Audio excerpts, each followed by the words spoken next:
Todd, you're doing a great job with this session. This is tricky stuff. I wanted to talk to you today about some work that we've been doing exploring species boundaries and phylogenetic relationships between the mountain ungulate genus Capra, which includes domestic goats and all of their close wild relatives. This is an exclusively Old World genus, so they are not found in the New World. So what we call mountain goats here in North America are actually an entirely different genus. They're not true goats. Their range is pretty vast. They run from central Mongolia into northeastern Africa all the way to the Iberian Peninsula with Capra pyrenaica. So lock in this in your mind and you'll see the sampling that we were able to do. So through a broad network of collaborators, we were able to sample wild populations of Capra across their range. And all the credit for this goes to Gordon Lukart and others who organized the sampling by field biologists and rangers and so on throughout their range. Hold on, I want to talk about this. There are five different horn morphotypes in this genus. So the dominant four species share the ibex horn morphotype. So the Nubian ibex, the Alpine ibex, the West Caucasian tur, as well as the Siberian ibex. And then the other four species have their own horn morphotypes. This is important because the horn morphology has been used historically to understand species boundaries and phylogenetic relationships. So we sampled 62 individuals from all 8 extant wild species that we were able to find, and we included a lot of domestic goats as well. For outgroups we used some sheep, 5 species of sheep, as well as the chamois. And again, none of our samples came from captive individuals, so nothing from zoos, which is unique for this study, and important because these species are known to hybridize pretty freely in captivity. It's a young lineage, and they hybridize freely.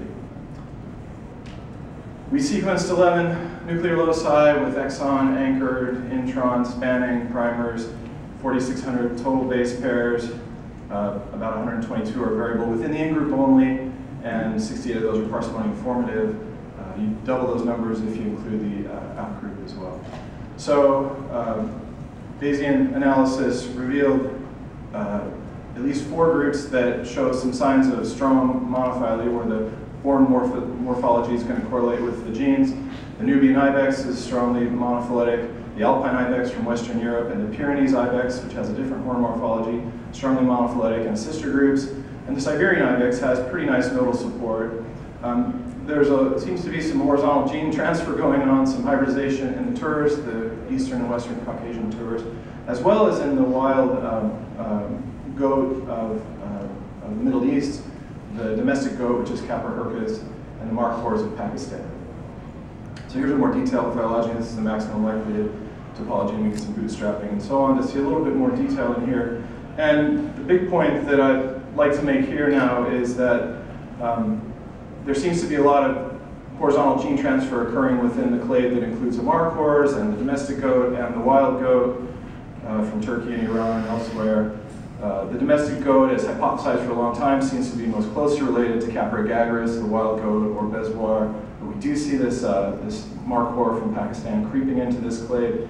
So there's a lot to still be teased apart here. I think even broader individual sampling and also genomic sampling is going to help with that. Same situation here in the Caucasus, where the Capra cylindercornis and Capra caucasica have completely overlapping ranges.